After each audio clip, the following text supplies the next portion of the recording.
Hi പ്രിയമുള്ള സുഹൃത്തുക്കളെ, വഖഫിലെ കാലഹരണപ്പെട്ട നിയമങ്ങൾ ചോദ്യം ചെയ്താൽ എങ്ങനെയാണ് മുസ്ലിം വിരുദ്ധതയാകുന്നത്? എവിടെയും കൊണ്ടുവന്ന് ചേർക്കാവുന്ന ചില പദങ്ങളാണ് ആയി പോകുന്നല്ലോ മുസ്ലിം വിരുദ്ധത, മതസ്പർദ്ധ, മതനിന്ന, നബി നിന്ന. ഇതിനൊന്നും ഒരു ഡെഫിനേഷൻ ഇല്ലേ?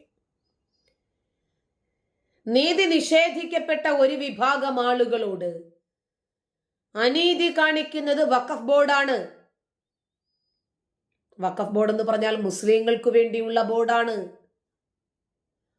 അതിനെതിരെ സംസാരിച്ചാൽ ആ ജനങ്ങൾക്ക് നീതി നിഷേധിക്കപ്പെടരുത് എന്ന് പറഞ്ഞാൽ അതെങ്ങനെയാണ് മുസ്ലിങ്ങൾക്ക് എതിരാകുന്നത്? ഇവിടെ എന്ത് വാർത്ത കൊടുക്കണമെങ്കിലും അതിനകത്ത് വർഗീയതയും വിഭാഗീയതയും മതവിദ്വേഷവും ഒക്കെ ചേർത്താലേ അതിനകത്ത് എരിയും പുളിയും കൂടൂ എന്ന് വിശ്വസിക്കുന്ന ആളുകളോട് എന്ത് പറയാനാ? കേന്ദ്ര സർക്കാർ കൊണ്ടുവന്ന വഖഫ് ഭേദഗതി ബില്ലിനെ അന്ധമായിട്ട് എതിർക്കുന്നത് BJPയുടെ വളർച്ചയ്ക്ക് വഴിയൊരുക്കുന്നതിന് തുല്യമാണ് എന്നാണ് ഇപ്പോൾ പല കോണുകളിൽ നിന്നും ഉയർന്നു വരുന്ന ഒരു നിഗമനം, നിലപാട്. കേന്ദ്ര സർക്കാർ കൊണ്ടുവന്ന ഭേദഗതി ബില്ല് 100% ജനാധിപത്യപരമാണ് എന്ന ആ ബില്ല് കണ്ട എല്ലാവർക്കും അറിയാം. നിലവിലുള്ള ബില്ലിനെ കുറിച്ച് അറിയുന്നവർക്കും അതിനെക്കുറിച്ച് പ്രത്യേകിച്ച് നമ്മളൊന്നും പറഞ്ഞു കൊടുക്കേണ്ട ആവശ്യമില്ല. വഖഫ് ട്രൈബ്യൂണലിന്റെ വിധി അന്തിമമാണ് എന്നതുൾപ്പെടെയുള്ള നിയമത്തെ മാറ്റിത്തിരുത്തി അതിനെ എതിർത്ത് ഭേദഗതിയെ തള്ളുന്നത് കൂടുതൽ പ്രശ്നങ്ങളിലേക്കാകും വഴിവെക്കുക, സംശയമില്ല.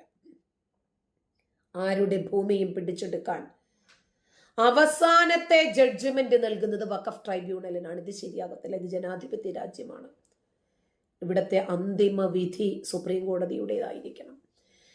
ഏതെങ്കിലും കാലത്ത് വഖഫ് ചെയ്ത ഭൂമി ഇപ്പോഴും വഖഫാണ് എന്ന് പറഞ്ഞു വാശി പിടിക്കുന്ന നിലപാടാണ് വഖഫ് ബോർഡിൻ്റെത്. തന്നെയുമല്ല, ഇത് മുനമ്പത്തെ ഭൂമിയിൽ അവകാശവാദം ഉന്നയിക്കാൻ വഖഫ് ബോർഡിന് പിൻബലം നൽകുന്നതും ഈ ഒരു ക്രോസ് ആണ്. വഖഫ് നിയമത്തിലെ പഴുതുകൾ മുതലെടുത്തിട്ടാണ് മുനമ്പത്തെ ഞങ്ങളുടെ ഭൂമി അന്യായമായി അവകാശപ്പെടാൻ വഖഫ് തയ്യാറെടുക്കുന്നത് എന്നാണ് മുനമ്പത്തെ ജനങ്ങൾ പറയുന്നത്. സിദ്ദീഖ് സേട്ട് ഫറൂഖ് കോളേജിന് എഴുതി കൊടുത്ത 1950 രേഖയിൽ വഖഫ് എന്ന പദം കണ്ടതിന്റെ അടിസ്ഥാനത്തിൽ മാത്രമാണ് ബോർഡ് ഞങ്ങളുടെ ഭൂമി വഖഫ് സ്വത്തായി പ്രഖ്യാപിച്ചത്. വഖഫ് എന്ന ആശയത്തിന് തന്നെ നിരക്കാത്ത 2 വ്യവസ്ഥകളാണ് ആ രേഖയിലുള്ളത്. ബോർഡ് അത് കണ്ടില്ല എന്ന് നടിച്ചു.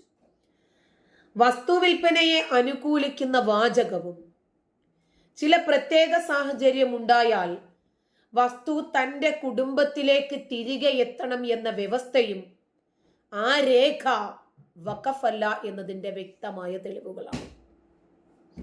വഖഫ് എന്ന് പറഞ്ഞാൽ അള്ളാഹുവിന് വേണ്ടി നമ്മൾ മാറ്റിവെച്ച ഭൂമി, മാറ്റിവെച്ച സ്വത്ത്, അത് അള്ളാഹുവിന് തന്നെയുള്ളതാണ് എക്കാലവും. അത് പെട്ടെന്ന് ഏതെങ്കിലും സംഘടനയോ വ്യക്തികളോ വന്നു മാറ്റിയാൽ മാറ്റാൻ പറ്റുന്നതല്ല. എന്നിട്ടും എന്തുകൊണ്ടാണ് ഞങ്ങൾക്ക് ഈ ദുരവസ്ഥ ഉണ്ടായത് എന്ന് മുനമ്പത്തെ ജനങ്ങൾ ചോദിക്കുന്നു, ഫറൂഖിലെ ജനങ്ങൾ ചോദിക്കുന്നു. നിലവിലെ നിയമം തുടർന്നാൽ മുനമ്പത്തെ ജനങ്ങൾ അനുഭവിക്കുന്ന വേദനകൾക്ക്, ദുഃഖങ്ങൾക്ക്, തീരാനഷ്ടങ്ങൾക്ക് ഒരിക്കലും പരിഹാരമുണ്ടാകില്ല. കേരളത്തിലെ മുസ്ലിം ലീഗ് ഒഴിച്ചുള്ള മറ്റ് പ്രധാനപ്പെട്ട പാർട്ടികളിൽ വഖഫ് ബോർഡിന്റെ നിയമങ്ങളിൽ മാറ്റം വേണമെന്ന അഭിപ്രായമുള്ളവരാണ് ഏറെ സംഘടനകൾ. രാഷ്ട്രീയ സംഘടനകളാണെങ്കിലും മതസംഘടനകളാണെങ്കിലും മുസ്ലിം അല്ലാത്തവരെയും ബോർഡിൽ ഉൾപ്പെടുത്തണം തുടങ്ങിയ ചില മാറ്റങ്ങളിൽ മാത്രമാണ് കോൺഗ്രസ്, CPM, കേരള കോൺഗ്രസുകാർ തുടങ്ങിയ പാർട്ടികളിൽ ഭൂരിപക്ഷം പേർക്കും അഭിപ്രായ വ്യത്യാസമുള്ളത്. പക്ഷേ നിയമസഭയിൽ ഉൾപ്പെടെ ഭേദഗതി ബില്ലിനെതിരെ പ്രമേയം പാസാക്കേണ്ടുന്ന അവസ്ഥയുണ്ടായി.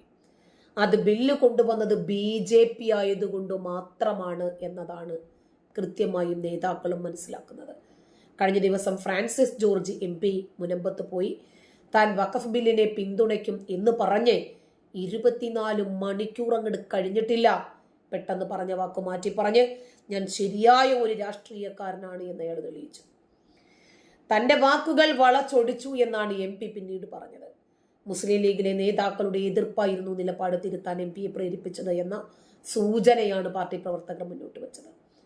ഫ്രാൻസിസ് ജോർജിന്റെ നിലപാട് മാറ്റം മുതലെടുത്ത് BJPയും രംഗത്ത് വന്നു കഴിഞ്ഞു എന്ന ഒരു ഭാഗത്തു നിന്ന് വിമർശനങ്ങൾ ഉയർന്നു വന്നു.